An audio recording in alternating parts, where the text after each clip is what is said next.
like a pro. You thought.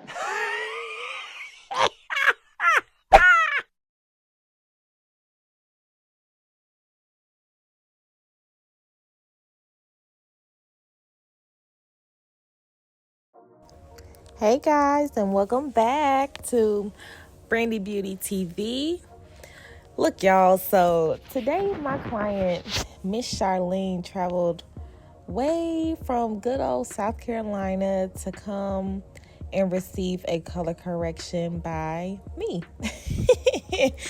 And anytime I have clients that travel, great distances, that is one of the most humbling I feel like things that can happen to you in your career, because that lets you know that, distance doesn't matter. That people, they will travel for quality. They will travel where they feel like they'll be well taken care of. And so that always really blesses my spirit to know that people find my talents and my gifts worthy of traveling for. So anyone that has traveled a great distance, this is not in any way, shape, or form knocking anyone who doesn't travel far. Obviously, you can't control where you live, but for those that go especially out of their way to come and visit me, I truly appreciate you, and really all of my guests that just come in general. Doing hair and as a career is it's a privilege. This is not something that you have to do. So I'm always very grateful for that. So today with Miss Charlene, guys, okay, let me tell y'all what's going on here. So her hair is gray and black with her natural color, like the first 5 to 6 inches of her hair, right? And then the ends have some dark brown, almost black, but more so dark brown hair color. And so she has this inspiration picture that I will put up for you guys if that's what she wants. However, there is no such thing as just putting color on top of old hair color to lift it out per se. If you have dark hair color, artificial dark hair color, and you want to go lighter, you have to extract that color out before you can apply your desired hair color. So that's what we have to do.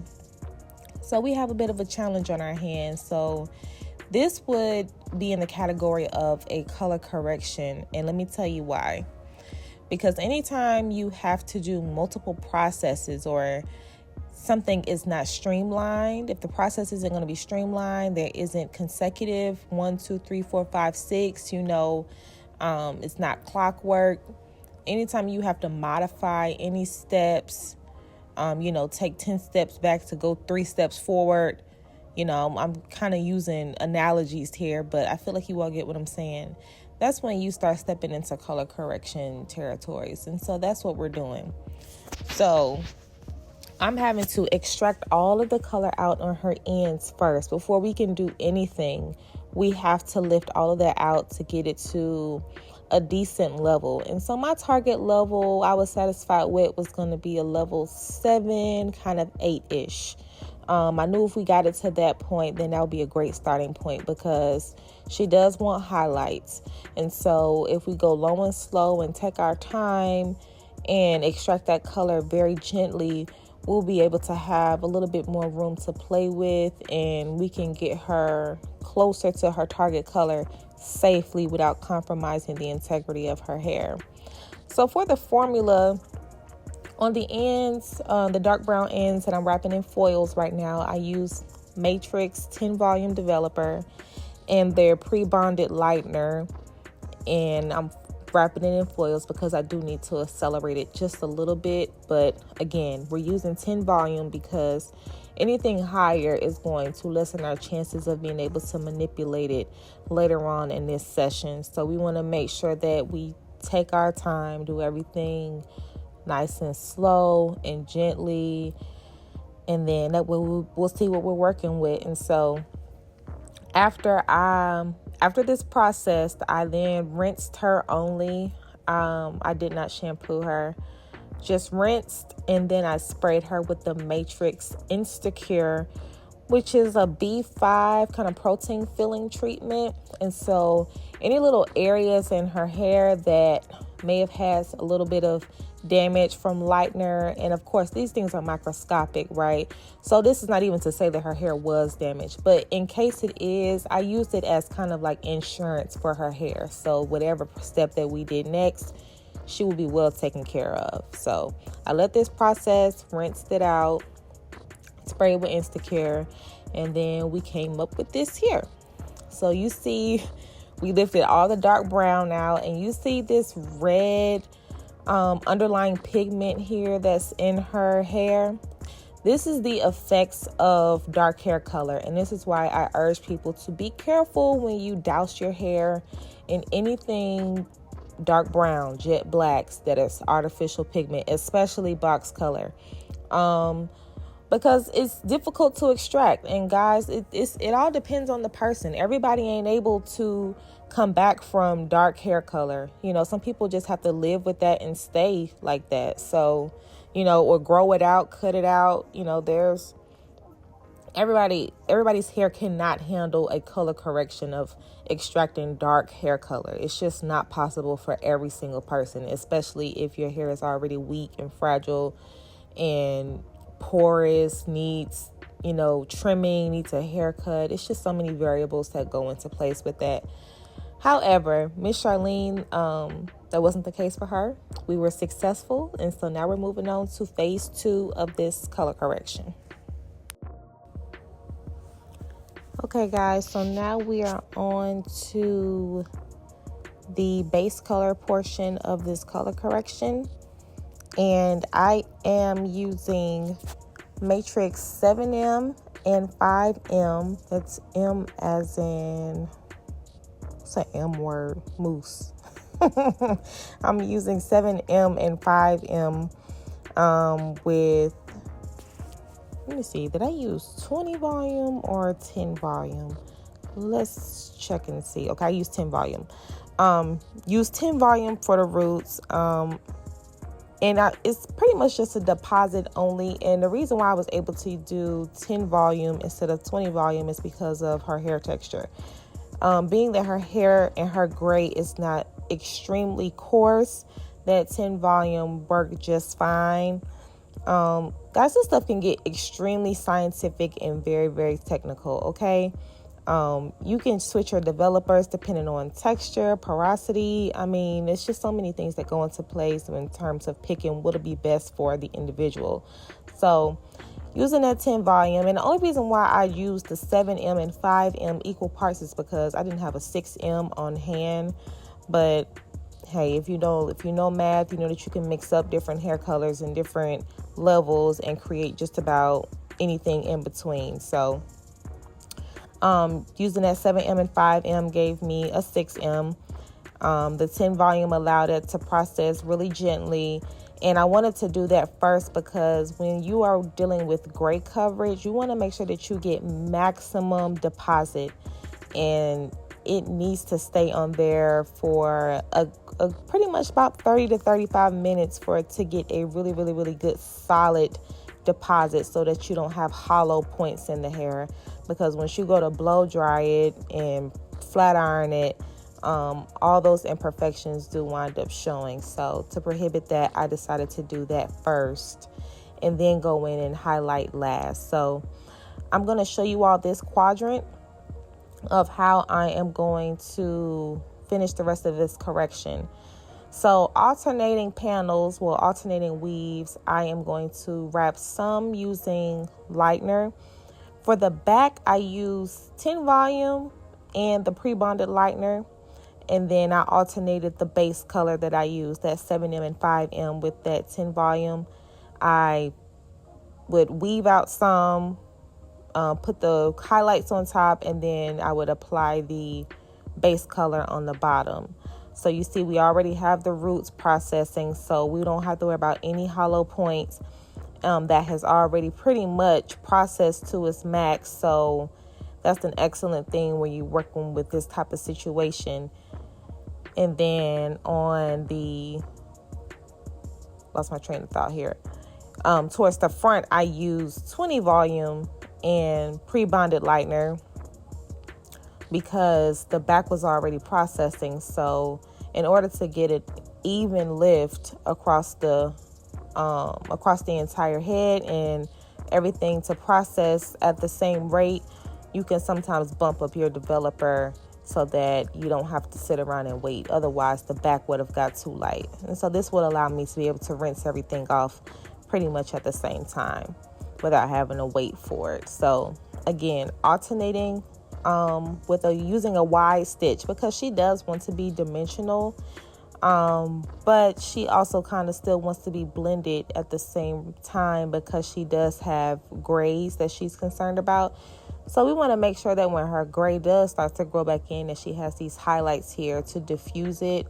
So I'm working on diagonal angles so that we get a very nice blended look and she doesn't have any grids that horizontal lines tend to create. So working on those diagonals going up against her hairline is going to create a very soft blend, but still going to give her that contrast and that dimension that she's looking for. Alrighty guys, so I'm going to let that process and voila, this is what we have. And I toned her with the Redken Shades EQ 8 VG as in violet gold and 8N as in neutral. And I wanted to use the 8VG instead of their 8GI because the 8GI is a gold iridescent and it can pick up a more sheer. It's a little bit cooler because it has blue in it as well. However, the 8VG is gold and violet, so the gold is going to keep the sheen and the shimmer there, and the violet is going to kick out any yellow undertones that might try to rear its ugly head. So we conquered this color correction, guys, and you know, I have to chop up these videos so much so that you all can see like the most important parts, but what shows up as 15 to 20 minute nice little videos that you can maybe enjoy a meal to here, y'all, it took me 6 hours to do this. I mean, the stress of it all, like, why I can't say I enjoy what I do and I love it. It does take a whole lot of concentration.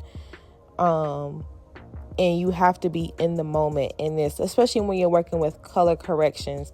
Now, if I'm doing something streamlined and it's just, simple processes, I don't have to fight anything or correct anything, then that's one thing.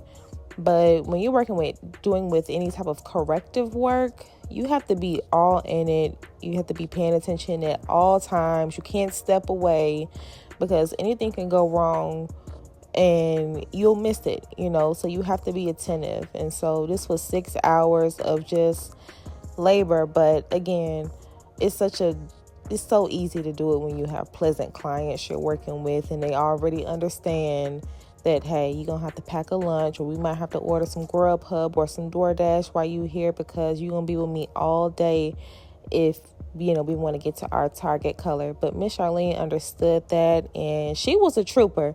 I must say, she was a trooper because it's not even so much of the application time. Like, for real, it just be like the processing. Stuff got to process for 10 minutes here, 15 minutes here, 30 minutes here.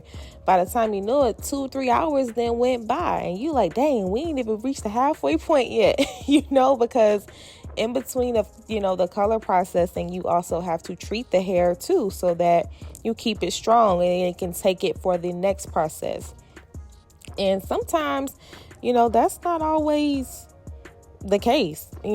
Some of these things cannot be corrected in one session. Miss Charlene was fortunate enough that we were able to correct her entire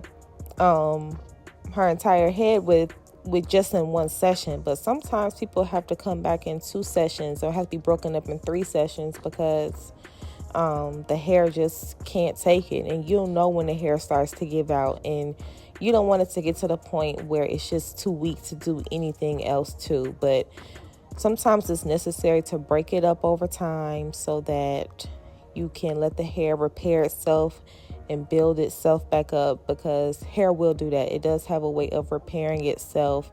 At least the molecular structure, it will kind of create little band-aids for itself when you lighten it.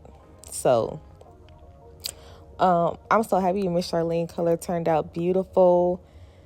It's just so nice and toned. It goes so well on her skin. It's something that she can easily keep up. The highlights are not harsh, so she doesn't have any lines of demarcation. So she can go, 6 months between her highlight touch-ups if she wants to. But I did tell her that she can opt to get a face frame maybe every 3 to 4 months if she just wants to keep herself bright around the face. And so that way she can kind of stretch out her full placement. She doesn't have to get full or even partial. She can just do a face frame, and it'll make it look like she has a brand new head of color. So y'all did see me cut it. As y'all know, cut and color go together. I do not do any type of hair color without a haircut or a trim or something. They're husband and wife, they're married. Haircut and hair color, they go together. Anytime you get your hair colored, if you really want to see it in all its splendor and all its glory, get a haircut too, because it's going to take it up a whole nother level. And so now for her styling, I'm just doing some simple, just kind of like barrel curls, but I am doing them with max volume, because being that her hair is fine, we are having to create the illusion of full hair. And she does have a little bit of thinning along her edges, so we are going to create the illusion that she has full hair by using 1, super holding spray, which is going to provide excellent control, and then 2, we're going to use our barrel iron using full base or on base curls, so that they can set and cool, and she can get that lift and that volume that she desires. And so once that sets, we're going to comb it out, and then y'all will see what it looks like in the end.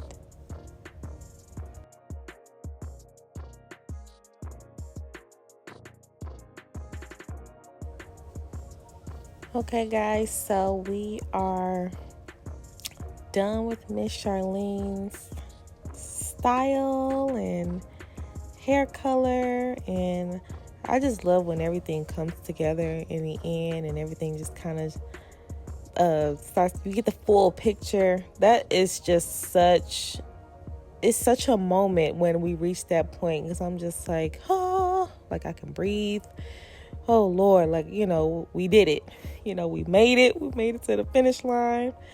And patience is a virtue with these kinds of things, guys. It really is. Hair color is a luxury. You don't have to have hair color. You don't have to have color corrections. All those things are luxuries. And so, if you can do it right, so that, it'll come out nicely, and you can, keep your hair, and, you don't have to sacrifice things, unwarranted. You don't have to do anything unnecessary, and you can actually enjoy your hair. But anyways, Miss Charlene's hair came out so good. Don't y'all get tired of me saying that? Like, you would think I would have another adjective, but good is just the word. It's just good, It just makes sense, the tone. I love the tone on her. And that is the number one indicator. I might need to do a video about that. I'm sure I've talked about it before, but I look at people's eye color and their skin. Like, if you catch me, if you're ever in my chair and you catch me looking at you, and you like, what is she looking at? I'm more than likely trying to figure out what tone I'm going to select for your hair. And people's tone sometimes changes. Some people are a little bit darker in the summertime, get a bit lighter in the wintertime. And so I'm always making sure I'm paying attention to those details so that I can formulate the best hair color that will make you feel confident and vibrant and sexy. So as always, thank you guys for watching. I hope you enjoyed, and I will see y'all in my next video.